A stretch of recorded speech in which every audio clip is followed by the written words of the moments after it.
Well, good morning, YouTube, Facebook, the world. Yesterday, I started my day off doing a shirtless video that ended up getting like 30,000 views as we broke the news that Tecia Stock was being arrested.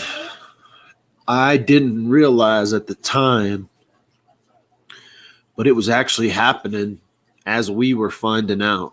So yesterday at 8 a.m., I got a message from a very reliable source, told me Tecia Stock had been arrested, was being arrested. It was a little confusing. I was trying to get the info again. This was through Messenger, and turned out she was arrested at 8:04 a.m. Mountain Standard Time yesterday morning in Myrtle Beach, South Carolina.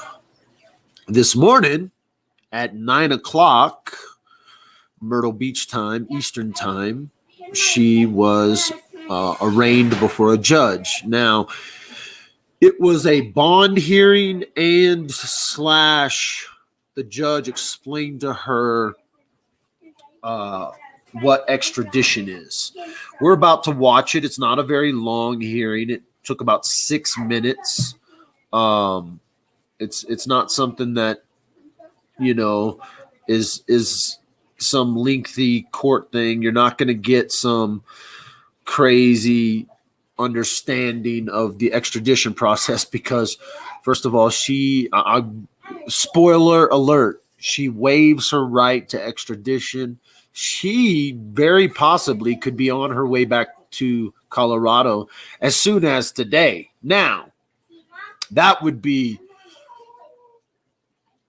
absolutely a miracle if the government was able to extradite her that quickly. It normally doesn't happen that quickly. But this judge even said he would be surprised if there wasn't agents in the air already. Turns out, Tecia tells him, oh, they're already here. They arrested me yesterday. So let's watch this quick hearing, and then we'll discuss a few things. I want to talk about a lot of things that have been popping up online about death penalty,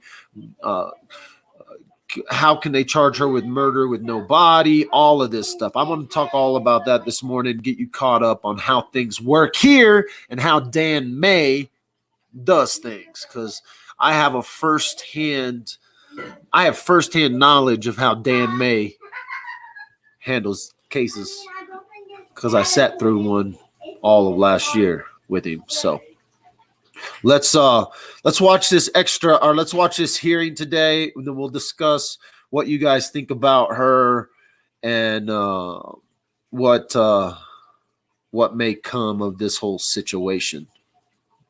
When I'd be wrong, but okay. I don't know how much you know about the extradition proceeding. Do you know anything about extradition? Well, you're going to learn. This morning, you have a decision to make. You can either waive extradition, and the state of Colorado has 20 days to come get you, which... Let me take those banners off so we can see those handcuffs. I have a feeling it'd be much shorter than that. But anyway, they'll have 20 days to come get you, or you can fight extradition. Fighting extradition means that, and this is a guesstimate on my part, that it would be about maybe 90 days from now, the Attorney General from the state of South Carolina would hold a extradition hearing where he has to prove two things: that you are Miss Stauch, Miss Stauch, and that you are wanted for a felony in the state of Colorado. It's not a very high bar for them to jump over, but that is the standard in a extradition hearing. So my question to you is: do you want to waive extradition, or do you want to fight extradition? So when you said something about fighting it, I have to do what now? Well, you don't have to do anything. You just have to sit until the hearing comes up. But otherwise, the state of Colorado has, if you waive extradition, they have 20 days to come get you. I would be surprised if they weren't already in the air, but that's just me. I have no factual basis for that, but I just. There were a few yesterday, that's who actually. Oh, okay. So what you want to do, young lady? You want to waive extradition or you want to fight? So there's a hearing here, what does that mean? They decide to determine what? If the hearing is here, what does that decide? It just decides whether you go back to Colorado or not. Well, I've still never been given the opportunity, like, since the beginning, to even call my attorney to even talk to him about anything. Well, where's your attorney? I need to call my friend Laura, who has an attorney, but I was told yesterday that someone was gonna do that, but they never did. Okay. Since yesterday that I called. Well, it doesn't matter either way to me, because I'm just asking the question. I don't care what the answers are. If you waive extradition, I will sign the extradition order and they'll bring it back there for you to consent to. If you fight extradition, then they'll just have an extradition hearing sometime in the future. And the problem with fighting extradition is that the time you spend sitting waiting for the extradition hearing is always considered to be your time, not Colorado or whatever the requesting state's time is. So you don't get any credit. It's like, I won't say wasting your time, but, and there are very few, this isn't legal advice, but I'll tell you, there's very few defenses to extradition. But it's your choice. So you're saying it's not like a guarantee, it's just a hearing? It's just a hearing where they have to prove you are who you are and that you're wanted for a felony. Those are the two things they have to prove in an extradition hearing. That's all. So, I mean,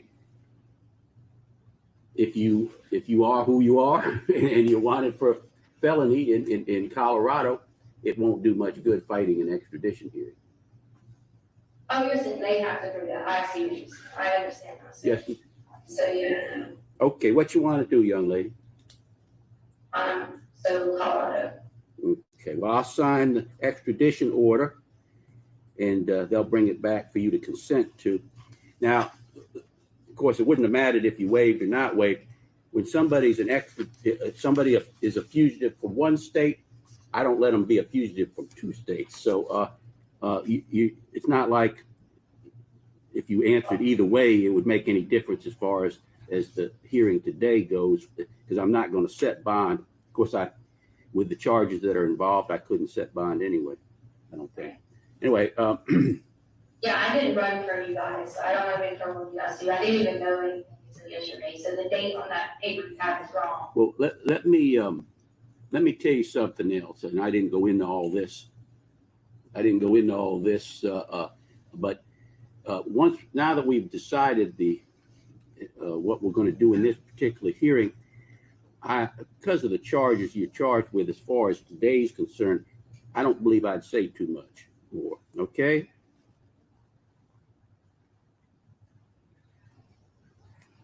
All right. They'll bring the order back to you to sign in a moment. All right. Consent to, okay? Okay. All righty.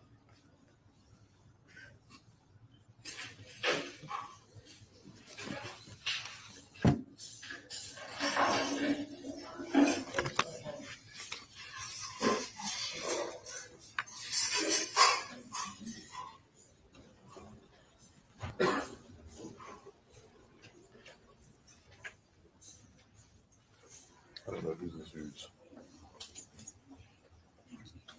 I guess that's yours.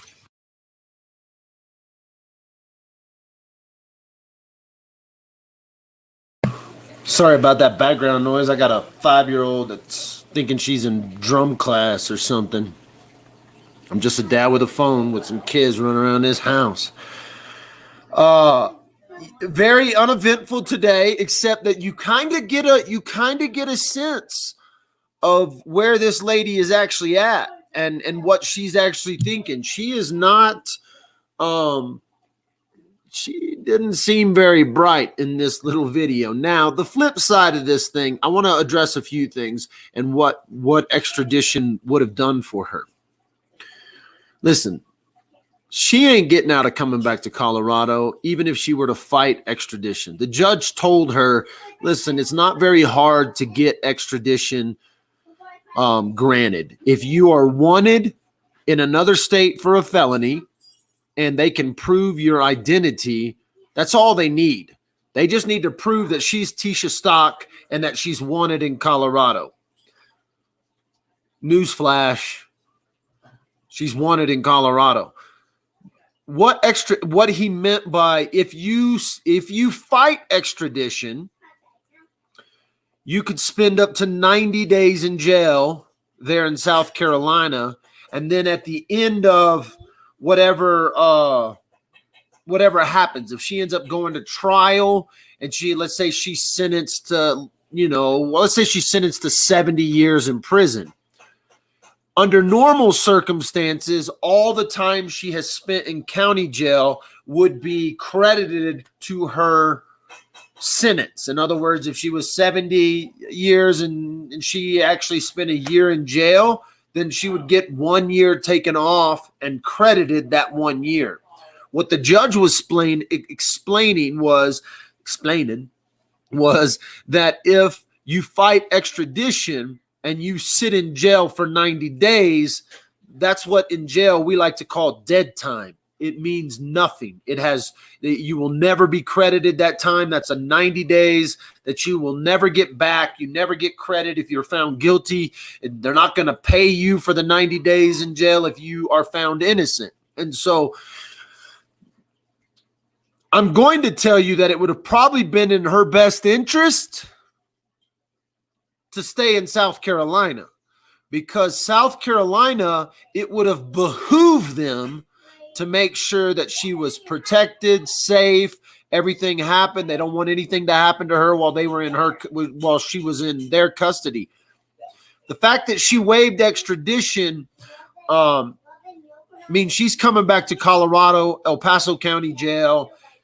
Now, the only thing that I hope the judge is wrong on, I hope the judge is wrong on them giving her a flight back. I can tell you right now, it is not the practice of counties to spend the money that it takes to extradite criminals back to their county. They don't want to spend money on that criminal, right? They want to spend the least amount of money on that criminal.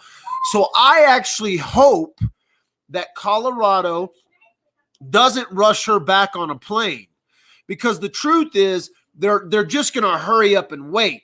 To get her back here in Colorado quickly doesn't really do anything for Colorado. Like, it doesn't do anything. It really is not going to speed the process up. It's not going to speed anything along any faster. What I hope happens is they book a transport for her and she has to take a car ride or a van ride. It'll be in a 16-passenger van with plastic seats, gates and chains on the door. She'll be handcuffed and shackled.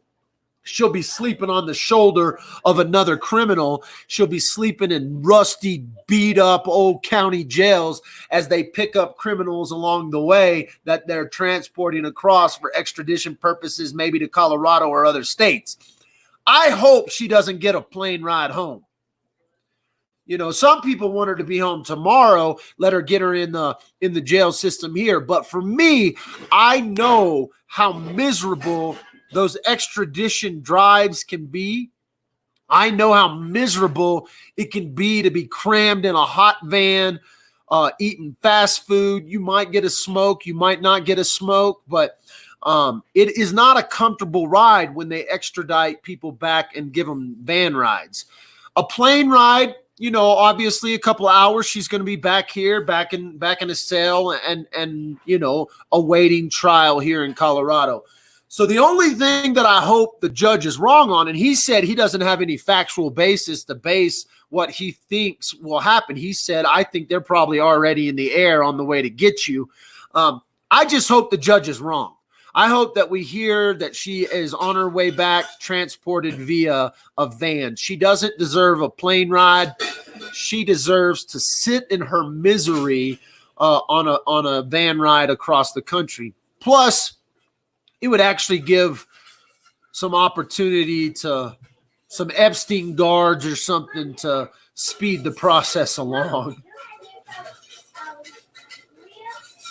Please don't call me mean. I'm just joking, all right? I don't want her to be Hillaried like Epstein, but I'm just saying, if an Epstein guard were to happen to give her a few extra sheets, the world could save some money.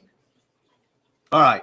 So that's my hope. I hope she doesn't get a plane ride home. I hope she has to take a long van ride across the states, soaking in the view of her last drive across this country.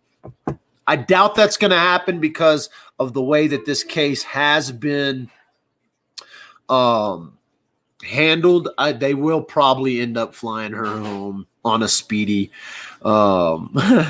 Epstein didn't kill himself, though. Exactly. Can we just get the same guards that Epstein had to bring her back? Can we employ those guards to bring Tecia Stock back from South Carolina? A lot of sheriff's offices contract out extradition officers. Yes, and we do that here. El Paso County does that. So they may not. There is a very good possibility that they just contract to extradition guards. It's like a U.S. Marshal Service, but they're not even real. They're not even cops. They're just like a subcontractor to law enforcement. And so, my wish would be that she has to take a long van ride because I know how uncomfortable those van rides could be. I don't know from personal experience. I just know from people talking to me about it. Let's see. A lot of people have been asking about the death penalty in Colorado. Colorado still has the death penalty, but it looks like as of June, when it goes before, I think it's the Senate, it has to go before the Colorado Senate. It looks like they're going to abolish the death penalty in Colorado. Now, just to be honest, they haven't used it, I don't think, in like 30 years. I think they've killed 3 people since they've had it. And so it's not like we're not Texas. We don't have like a fast lane for the death penalty. And so the fact that they didn't, and the same thing with Patrick Frazee. People were asking, why didn't they give Patrick Frazee the death penalty? Well, they have to check these boxes to be able to bring that death penalty. They have to check these boxes by a certain time to be able to bring that death penalty. And it ends up a little bit harder for the prosecution to prove their case. Now, I think they have plenty. I think they're going to have plenty of evidence, and I think they're going to have plenty of reasoning to that they could bring the death penalty against her. But I don't think we will see that at all because, one, Colorado just doesn't kill people. It just doesn't. They're trying to take it away. So I don't expect to hear much talk of the death penalty. I don't expect, they're going to ask questions. People are going to ask questions at different things. The press will ask questions, and Dan May will explain why they didn't go with the death penalty or whatever. But I don't expect to see the death penalty play a part in this case at all. Now, let's talk about her demeanor for a second. Her demeanor is strange, but it's not. You have to understand that even in the situation she is in, she's in a situation much like me. She's looking at a computer screen of a judge, or she's looking at a TV screen of a judge. They have a web camera on her, and she's sitting in a room probably with very few people or people standing behind the cameras. So this is an awkward situation for normal people to be in, staring at a camera, talking to someone who's in another room or, across town at the courthouse. So sitting in that situation, it can be a little difficult to judge her actual demeanor because she's in an awkward situation anyway. To be arraigned via video is not a new thing. This happens in jails around the world or around the country. But when you actually sit there and you're being arraigned in jail in front of a judge that you're not actually standing in front of, this can be a strange thing for anyone, whether you're sitting there for a traffic violation or you're sitting there on murder charges. So you have to take her demeanor first of all, in the situation she's in, one, she's in jail in South Carolina for the murder of her stepson. When for the last month, she probably has been tormented in her heart, whether she shows the emotion or not. I cannot imagine. I did something so mean. I did something so small the other day that was wrong. It was wrong. It was a small thing. It wasn't murder. It wasn't any of that. But my heart was tormented. I can't imagine doing what she's been accused of and not having torment. I just don't know how you could sleep.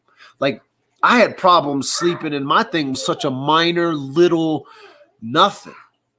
And it wasn't against anyone. It was just simply wrong. And I looked at that and I was like, I was tormented overnight. I can't imagine being accused or doing what they accuse her of doing and not being tormented for a month straight. So when people say she looks high, she looks drugged, she looks tormented. She looks like she's been tormented from the inside out. And let me tell you something. The condition of your heart, I'm not talking about whether you got some blockage from some, you ate too much butter as a kid or margarine or whatever. I'm not talking about the physical condition of your heart. I'm talking about like that emotional thing. We call it the heart, but whatever you want to believe it is, that emotional thing within inside you, it will actually change your physical health. And she looks like, to me, a woman that is being ate from the inside out. And so, again, people will say she looks drugged, she looks crazy, she looks insane, she looks psycho, she looks all these things.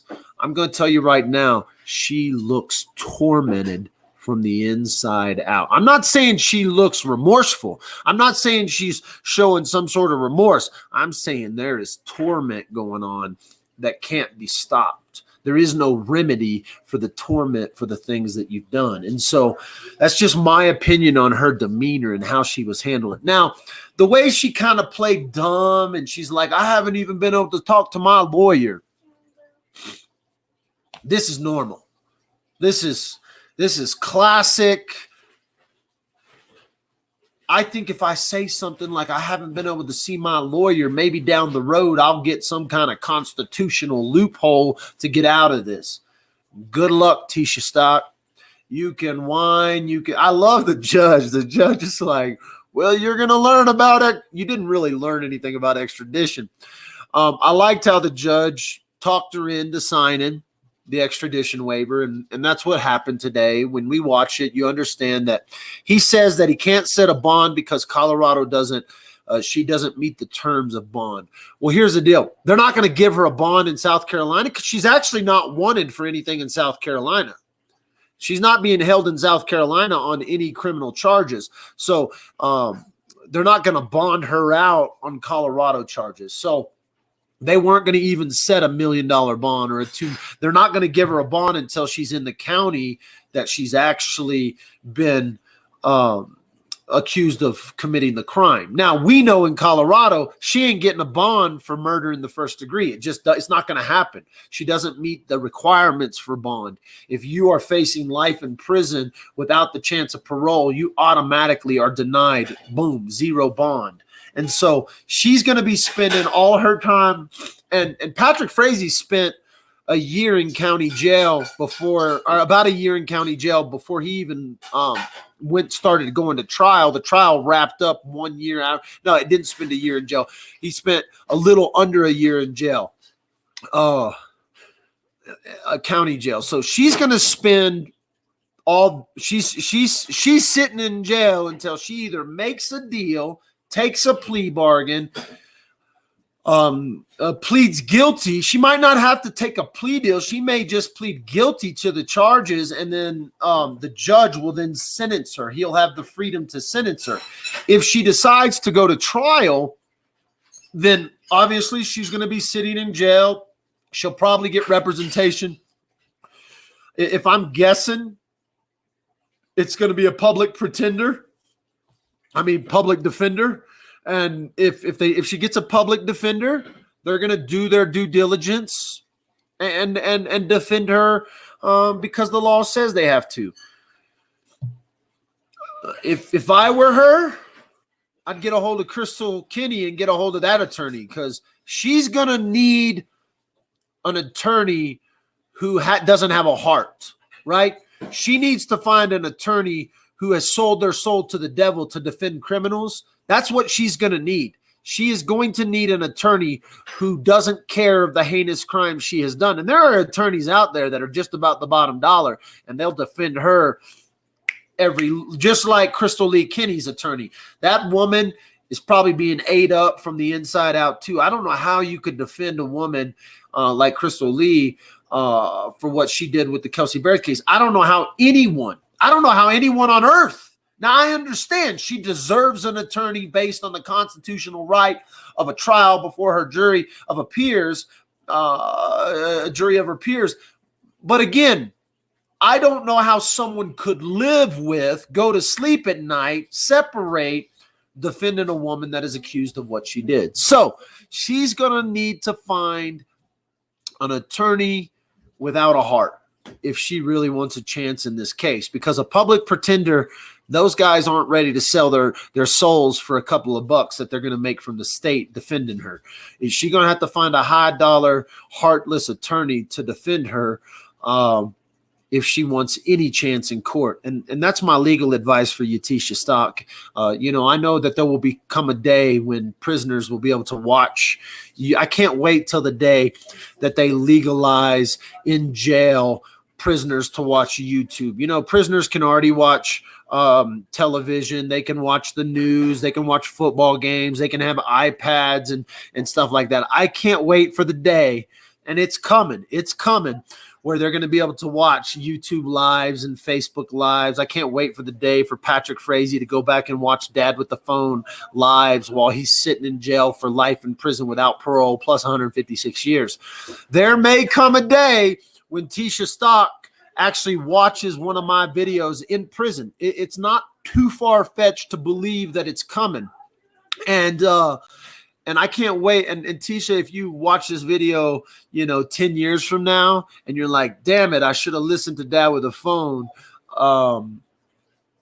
My legal advice is, I don't know what you got to sell, what kind of funds you got, who you got them. You need an attorney. Otherwise, you are going to get the book thrown at you. So that's my legal advice for that crazy woman. You only need 44 points for prison time in Florida. He did ask if she had an attorney.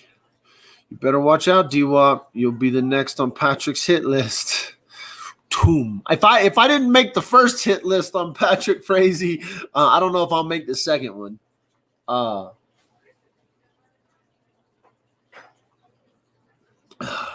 about listen to the goodness of being and not do what you did?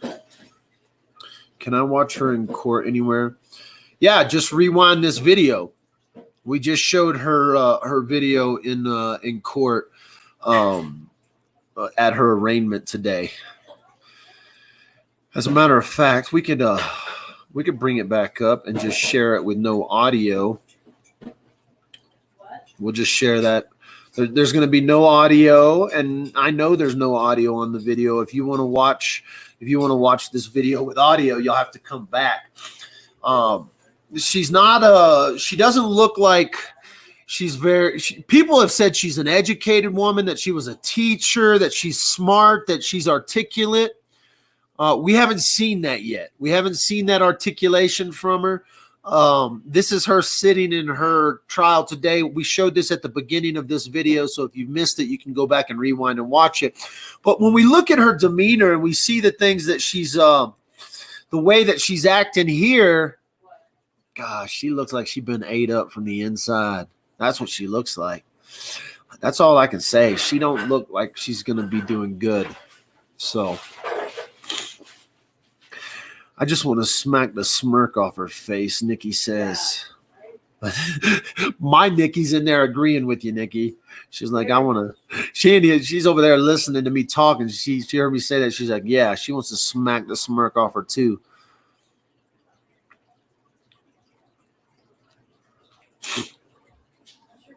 I'm just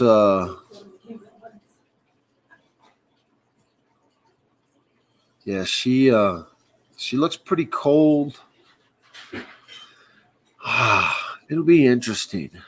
Now, there is a strong possibility that her and KK end up in the same jail together. Now, because she's being held, well, she's being held on murder charges. KK was held on charges of 5th degree, so she probably won't be held in the same place because she'll end up with life in prison without a chance of parole if she's convicted. She giggled when they got her last name wrong in the beginning. I don't know how a woman in this position could have any sense of a smile. It takes a lot to smile. It takes energy to smile. Yeah, not a smart look for you. The one thing I'd like to go back and we'll let me see if I can pull this up here real quick. See if I can find a copy. I'm sure there's a copy of her first interview. Her demeanor has changed from her cryptic interview. Let's see if we can find Tecia Stock's interview. Is it out? I saw that it had been pulled from a lot of YouTube channels. The original interview that she did with her back facing. Here we go. Who is this? Aaron in Wonderland. Okay, so this is another YouTuber who has taken the interview and put it on YouTube. So I'm not gonna. This is somebody else's video, but I'm gonna go back and let's take a look at the original interview she did with her back. Let's compare interviews real quick while we're watching the old YouTube. This is the original interview she did.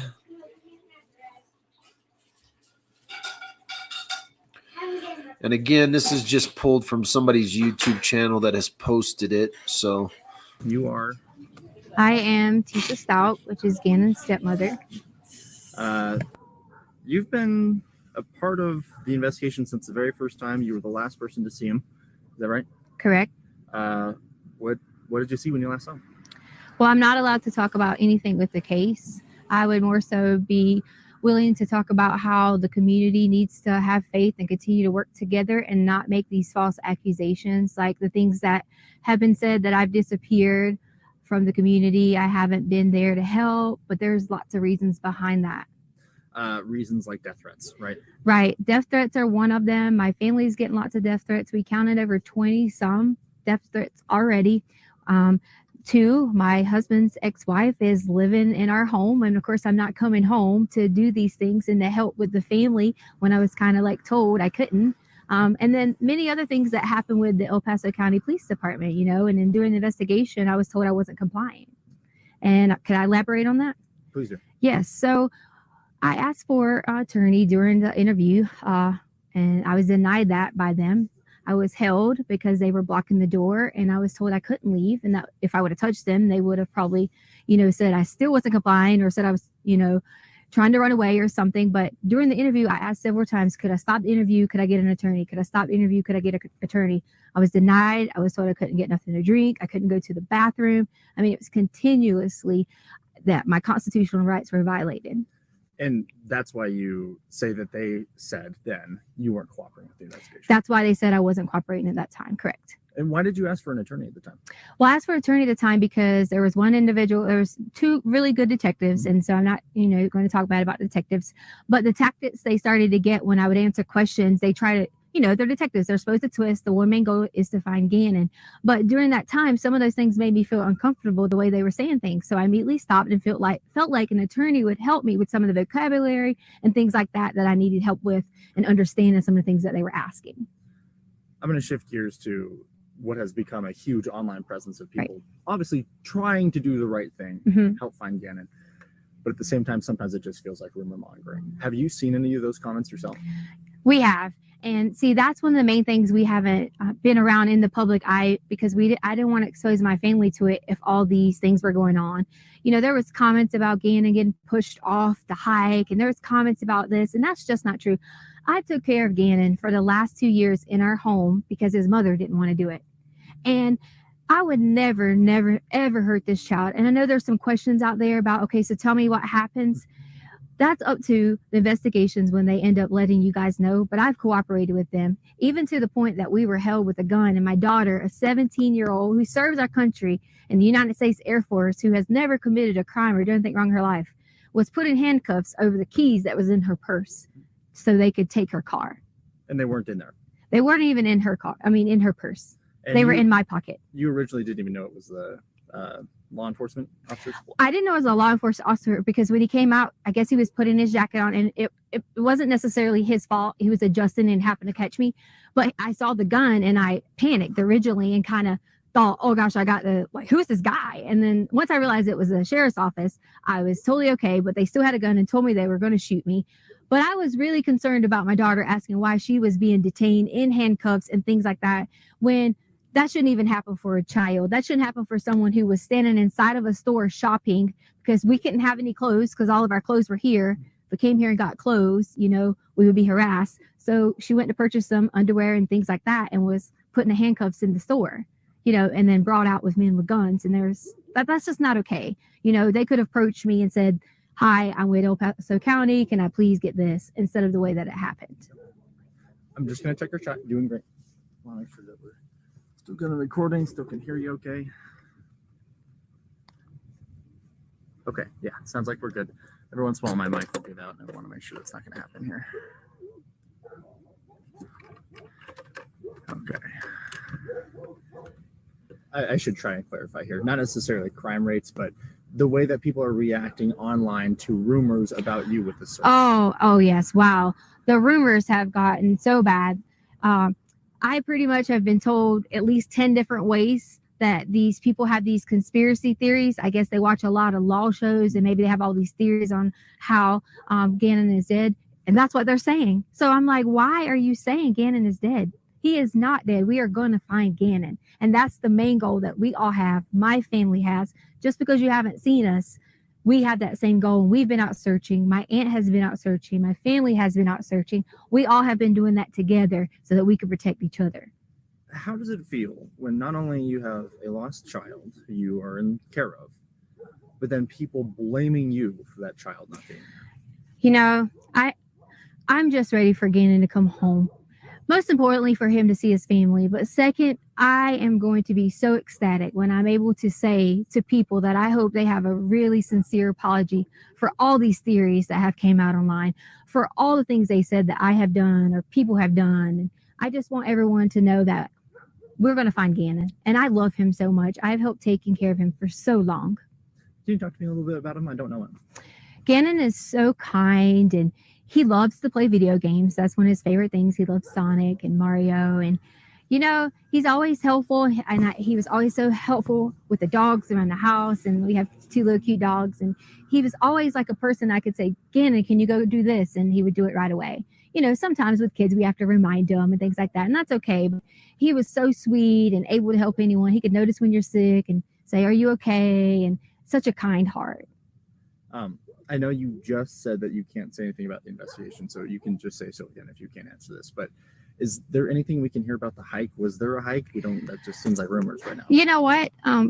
Could we bring my daughter up here? Because she can go and say that, you know, she came home from work after the hike and she can verify that Gannon was at our home. Okay. Yeah, that's fine with me. And if she doesn't want to, that's okay, but you're allowed That's to fine. ask her. Sound okay so far? Yes. I need Harley. This is crazy. I need Harley. Because they want you to verify was Gannon at home after the hike. Because you didn't go to the hike, but you came home from work. Oh. So I got to wait for that stupid ad real quick. Let me get past this ad.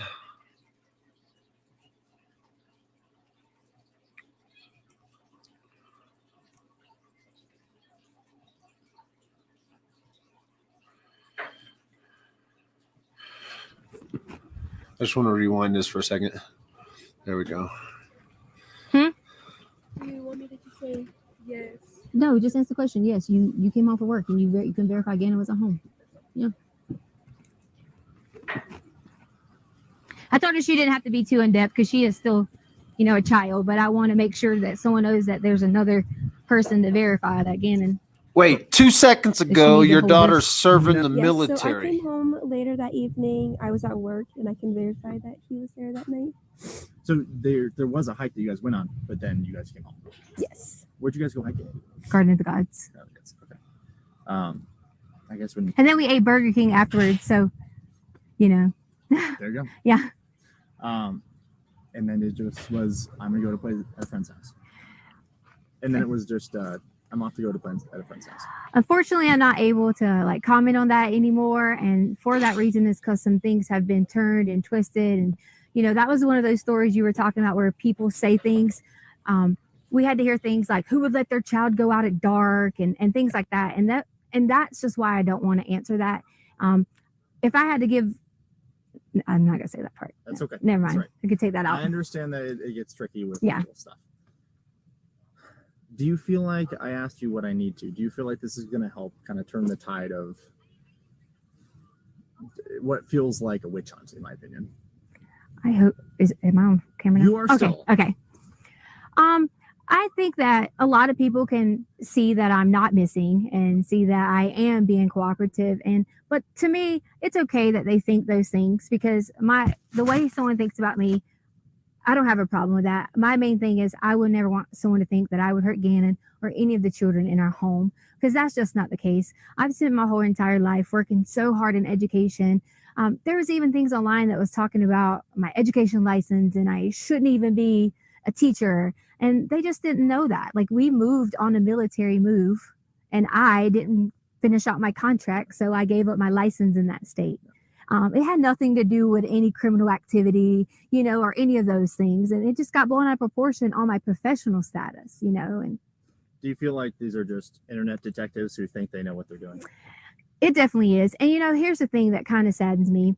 It's like, if you're going to talk about someone like that and have a witch hunt out for them, why would you even care about doing those things? Because this is a child. You're telling me that you're just as mean, you're just as hateful to talk about someone else like that. That's how I feel. Like we should all come together and wait until the end and see what happens because Gannon's going to come home. Any message for Gannon? The message for Gannon I have is, Gannon, when you get here, you'll be able to truly tell what happened. And then I really hope I get a sincere apology from everyone who has made all those things, especially from my husband. We just wanted to add a message to Gannon from my family, is that we love you and miss you. And we hope that you come home soon. And Gannon, I can't wait till you can come home and let everyone know that you're okay. We love you.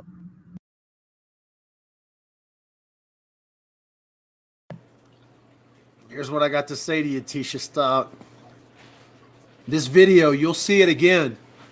Trust me. You're going to see this video again in court. They will be bringing this video to the courtroom come your trial. You are...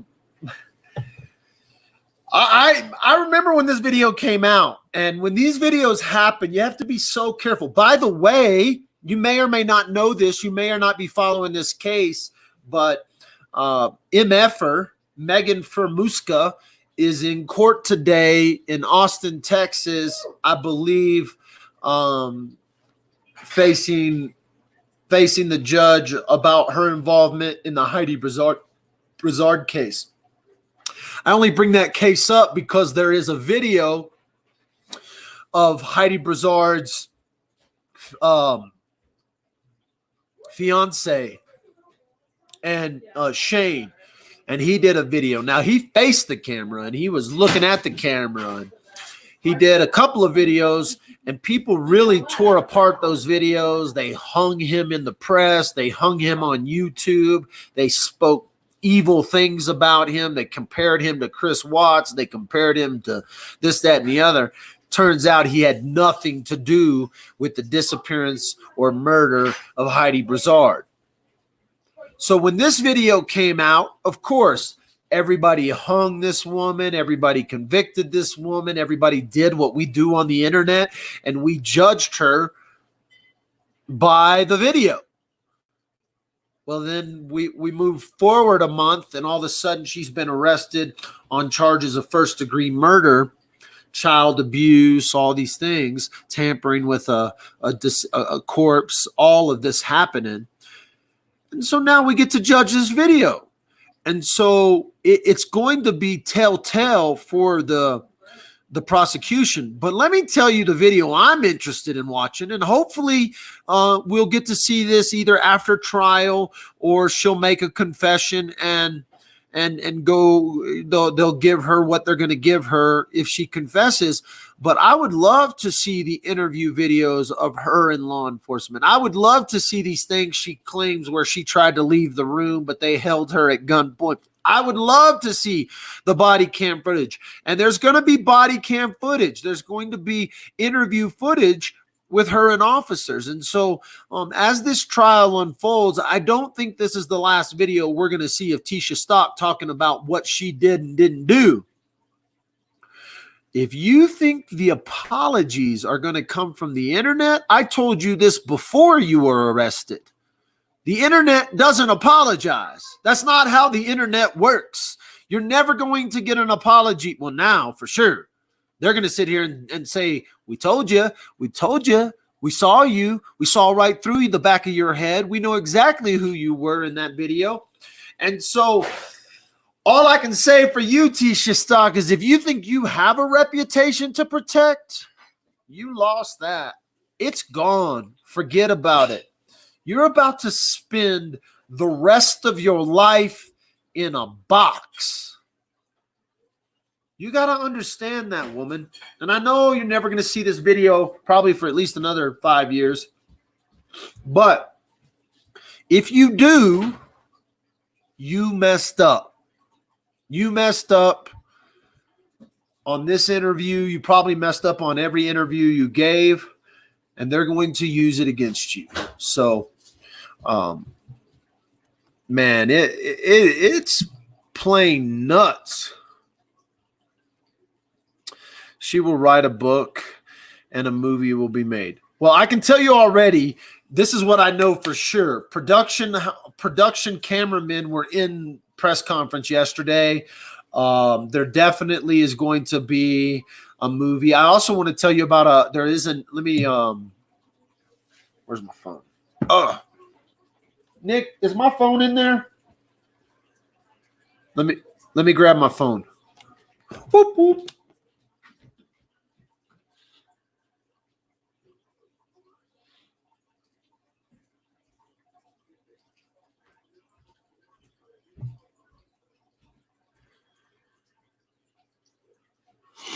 Oh, let me read y'all something from my phone here. I want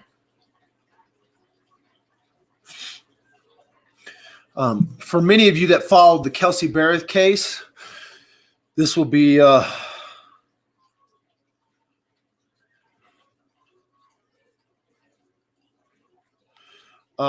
we go. Let's see here.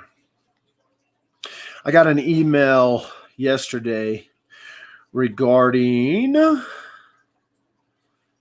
me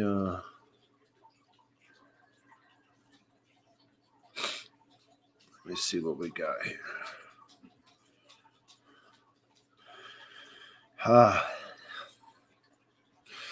I just left you a voice message and sent in an email. We are close to finishing our documentary on the Frazee Kinney case. By the way, everyone said you did a great job. Thank you so much for working with us. This is a question I'm putting out there for my listeners because some of you followed the Kelsey Barrett case. There's a very strong possibility that family members are still following Dad with the phone. My question is, we are in need of photos of Kelsey Barrett.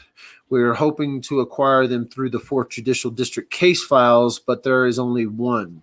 Would you be able to suggest where we might find photos of Kelsey?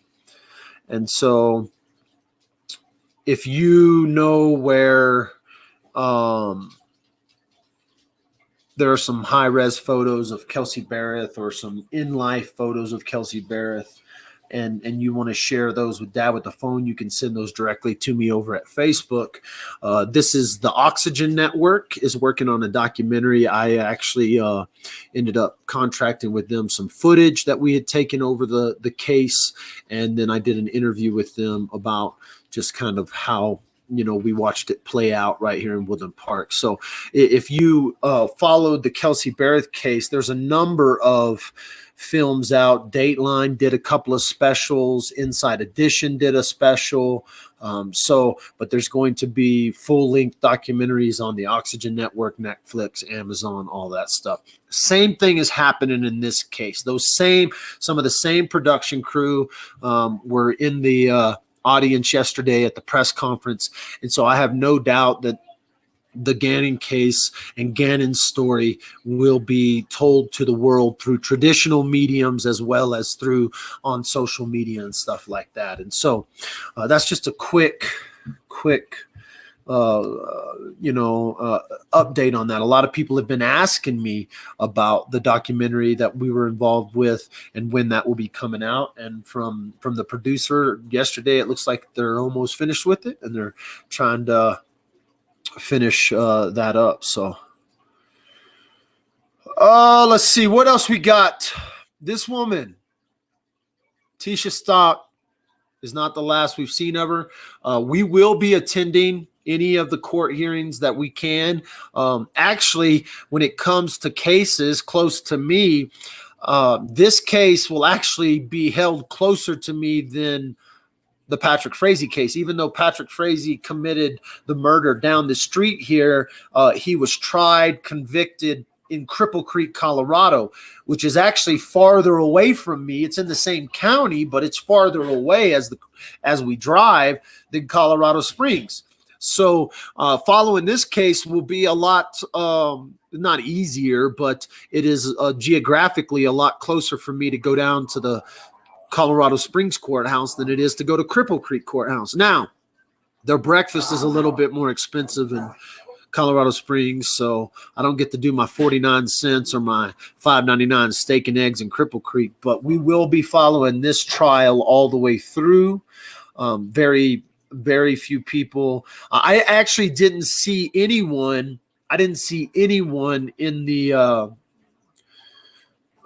there were probably some general public there at the press conference, but even when I go back and look at the pictures, and somebody sent me some pictures today from another angle, because I wanted to see, who maybe from the general public showed up to the press conference yesterday. Was there any Tecia Stock supporters? Were there, and from what I could gather, it didn't look like there was very much general public in the building. It looked like maybe even me and my wife were kind of the only general public. Now, I don't know if the DA is going to consider me general public very long, but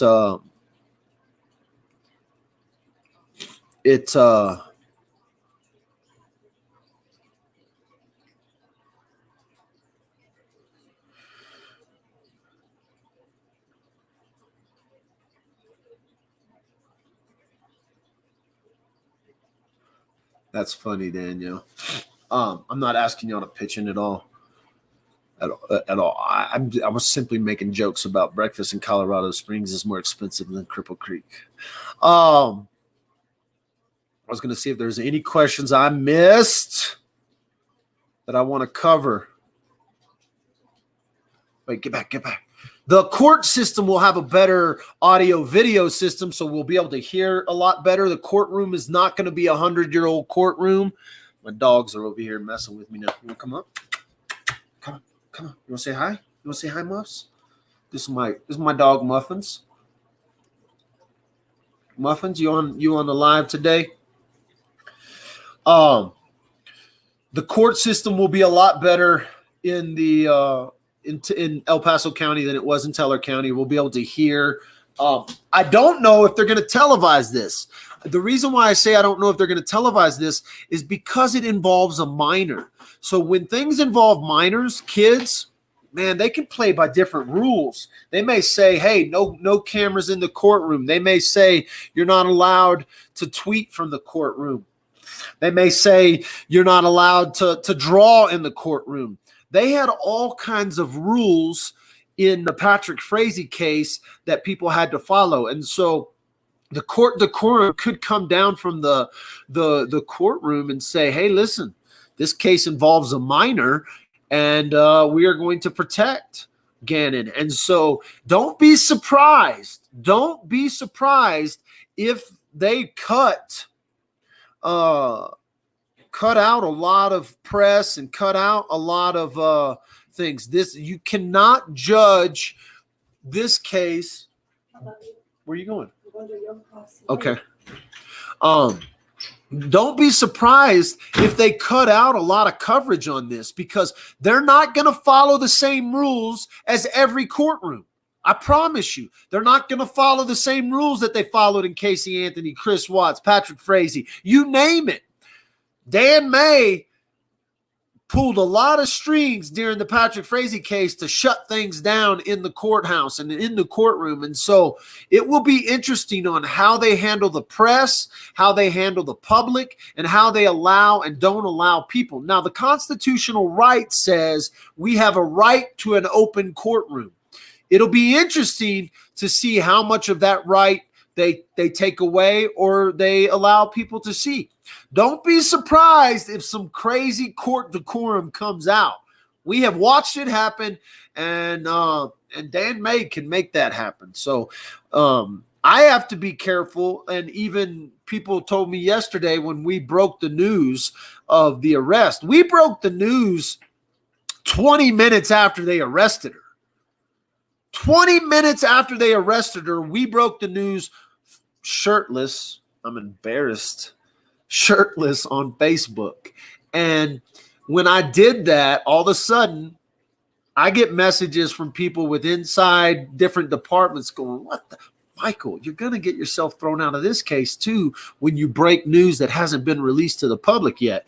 And so this internet sleuthing thing turns into an issue. They have an issue with it. They don't like the internet. They don't like the social media people breaking the news. They want to control the narrative of what happens in a case.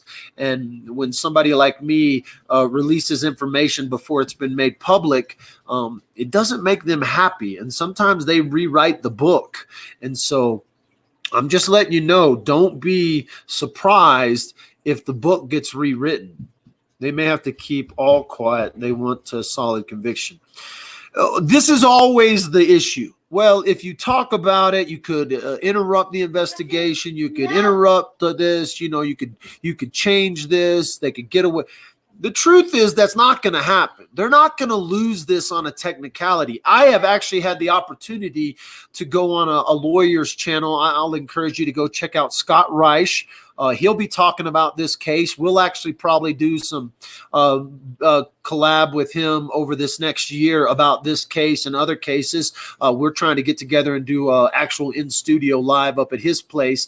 But Scott Reich talked to me about the Patrick Frazee case, and very, very, very seldom, contrary to popular movies, court cases don't necessarily get thrown out a lot on loopholes. It happens. He told me it happens, but they are not going to, they did not wait a month to arrest this woman to get it thrown out on a loophole. And so if Dad with the phone has enough influence to help a case get thrown out, I don't think we're there yet. As a matter of fact, I think social media is going to play more and more of a part in helping convict people.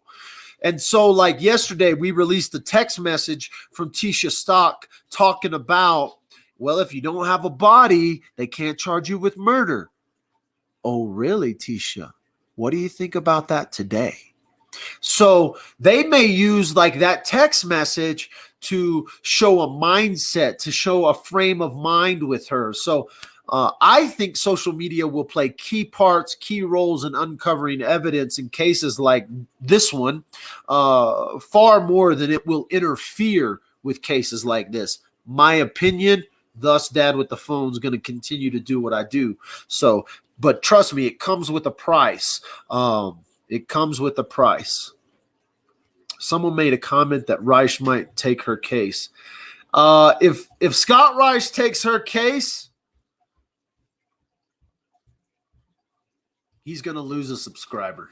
Now, professionally, I encourage Scott Reich to do whatever he wants to do.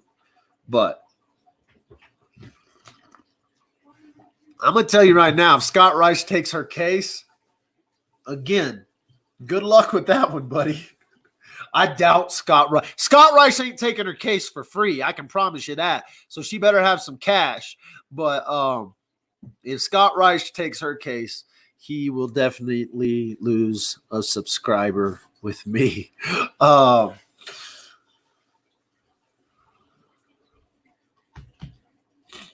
Yeah, I don't think she has enough money for Reich. Dan May wouldn't issue an affidavit without confidence he could. Well, Dan May isn't the lead investigator in this. I do want to let you know that there's a new guy in town that's going to take Dan May's spot this year. Now, there's a couple of guys running for election, but I doubt anyone's going to have a chance against Mike. I forgot his name. Guy running for election, Mike something or other. Let me find that guy's name because we're going to be talking about him quite a bit.